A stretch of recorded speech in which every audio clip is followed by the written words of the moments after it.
Hey everyone, I'm Kevin Waters, and with me is Taylor Bent. And today we're just going to have a little chat with Rick Silas, who's been working on the trail art project. Welcome, Rick. To Hello. to get us started here, could you just introduce yourself a little bit, your name, your pronouns, and where you're from?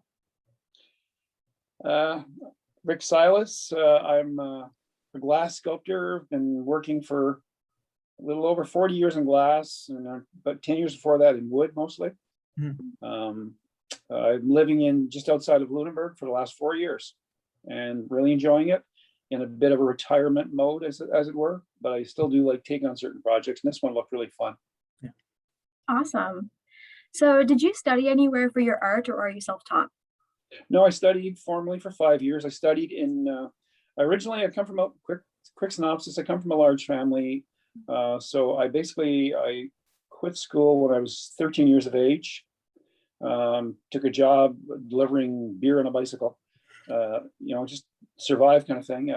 Because again, came from a large family, and back in the day, it was rather normal.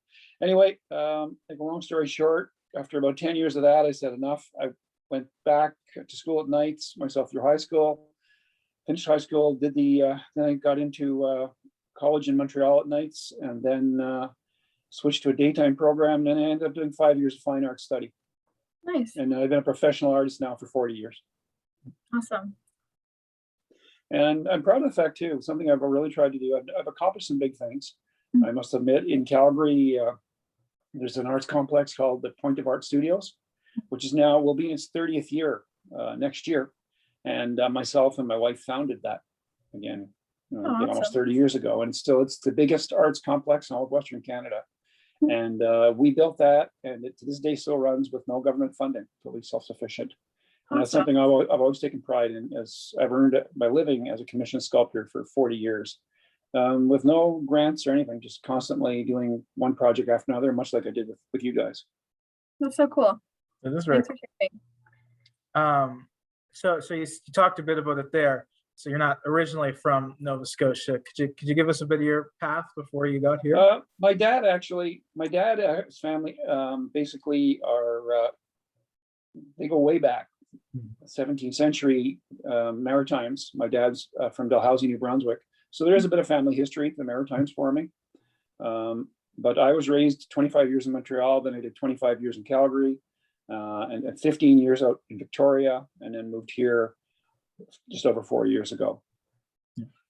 Awesome. That's very great. And I'm really enjoying it, I must admit. My wife, we do have family out here. My wife's sister is married to Dan Moreland, the captain of the Picton Castle. And so they was them who informed us that we should look at it moving out here. I must admit, is for me as a working sculptor, it's been really wonderful. Even though I did quite well out west, the cost of living was so astronomical. Yeah. And for me as a working sculptor, needing large spaces and all those things, it was very, very difficult to survive there. I was on average earning about 5,000 or 6,000 a month, but quite literally the rents were over 4,000 Yeah. for the studio and the home. So moving out here, we were shocked at the economy of scale that we could get away with here. And it's now I work on my property. It's sizable enough that I can handle the overhead quite easily. Yeah. And again, in a semi-retirement mode, picking and choosing my jobs. Mostly these days, I'm focused on teaching, though, I must admit, Mhm. and mostly in the glass. And I do that a lot in webinars online. Okay. Cool. So you touched on it a bit, but could you tell us a bit about your practice? So, for example, tell us your favorite thing to create or what inspires your artwork. It's always something different. I think there's a whole, I must admit, I really enjoyed the inventiveness of it. I mean, the wood was fine. The wood carving I just did for you guys is kind of something I haven't done for years. I did do a lot of big ones over the years. And I found it was really fun because the chainsaws allowed you to arrive at your goal really fast. And that I found to be really quite fun. But as the years went by, the glass took over more and more. And now that is what I've spent most of my time teaching. I've developed, and again, I look at myself in some ways more of an inventor / scientist. I love playing with the chemistry. So in the glass, I've actually developed many techniques to reclaim waste tempered glass. And this is amazingly enough that no one's really done this. So now I'm getting an awful lot of interest in people wanting to learn how to do this. And that's exactly what I always planned on doing, was retire into teaching. So I'm 70 years of age. That's exactly what's starting to happen now. Cool. Awesome. Yeah, when I was in school, I must admit, too many of my peers graduated and went on to become teachers. And from my perspective, I thought, I want to do it first. So I spent 40 years doing it. Yeah. And now I figure I got something worth saying, worth passing on. So the timing's right. And I must admit, it's going well. Luckily, I'm arriving at these years in a relatively healthy state of mind and body. So it's time. Cool.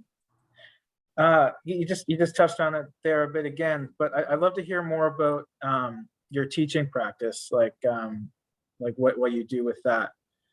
Right now, for the last few years, I've been teaching mostly two ways, and it's been pretty much exclusively the glass, I will admit. I've been teaching students that will come in and spend a week with me, for example, and then I teach them whatever they want to learn of my technologies.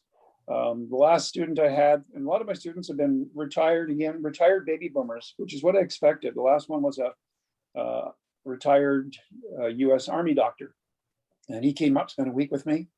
I taught him a bunch of skills, and he went home quite literally with a bag full of finished pieces and a whole new skill. And I must admit, that's kind of a typical student for me. Another time I actually had a client come in from, this is really interesting, and for me, the most, I do have a lot of history in the Dragon's Den TV show, yada, yada, all kinds of publicity. But one of my students actually came in from the United Kingdom. He paid me $20,000 for a week to learn my technologies to take back to his glass factory. Now you can look him up in England. It's called Optimum Glass UK, and you'll see he's actually using the technologies I taught him in a commercial sense, and that really excites me, because what I've developed is a real crossover technology between arts, crafts, and trade, and in a lot of ways, it's the glasswork. Really, I look back on my livelihood. The bulk of my living I've earned by using these techniques has been by using my artistic glasswork to do high-end details in houses, backsplash countertops, things like that. Awesome. I invented it as an art form, but it has tremendous overlaps, which for me excites me, because this means I can teach a very large scope of people, from tradespeople to craftspeople to artisans to artists. There's really a lot here.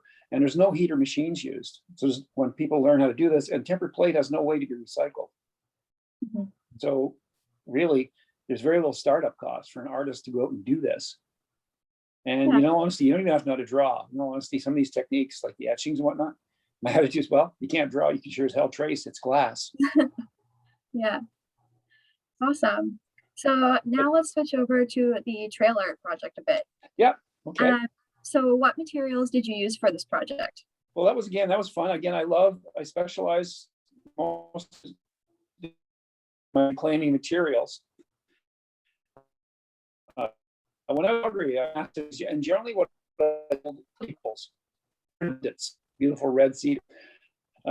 When this project came about, it was obvious to me you needed something really big. The glass wasn't going to work in a forest entranceway trail, I thought, very well. So I thought maybe it's time to go back to the wood firewood supplier. He went to as he stores his wood. He had told me he had a big pile of pine, and apparently the pine had been sitting there for 3 years, and it was starting to rot and decay. It was quite a big pile, and he was unfortunately not even good enough to use as firewood. So he quite literally, I went and told him what I was doing. So he quite literally gave me the wood for free and charged me just $300 to truck it to me, which I thought was quite fair. So basically, it's 100% reclaimed wood. And the beauty of it, when it arrived to me, this is something I really love about this project. When this wood arrived, and I knew when I looked at it, unlike the telephone poles I used to use to do the same thing years ago in Calgary, making these giant wooden pencils for parks and stuff, there to make the character happen in the pencils, I would have to beat them up with a sledgehammer and things.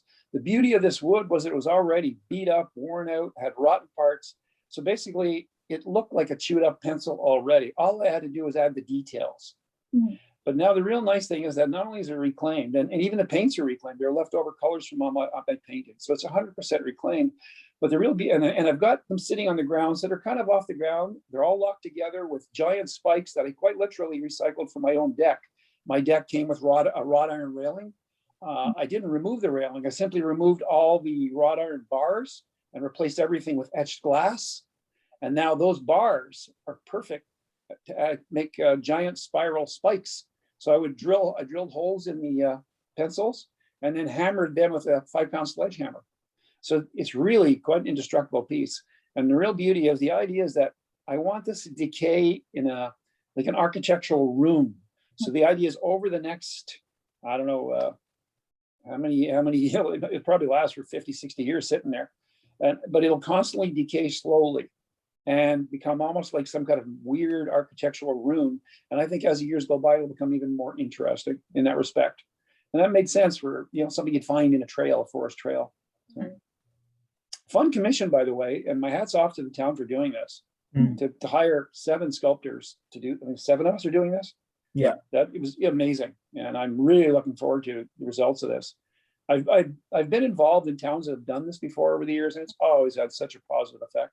Yeah. On far as tourism goes and whatnot.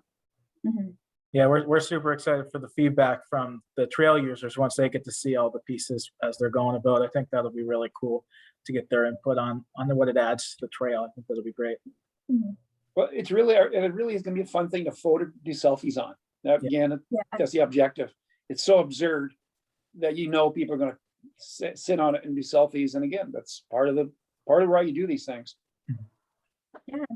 Because that'll get the publicity and the attention in time. Definitely fantastic. I think that's everything we had. Taylor, do you have anything else? I think that's it. Yeah. Yeah, that was short and sweet. Rick, we wanted to thank you a lot for taking this quick 10 minutes or so to have this interview. So thank you. Oh, my pleasure. Thank you guys for taking the time to do it. And totally enjoying it. Hope we get to do it again soon. Yeah, sounds great. Awesome. Okay.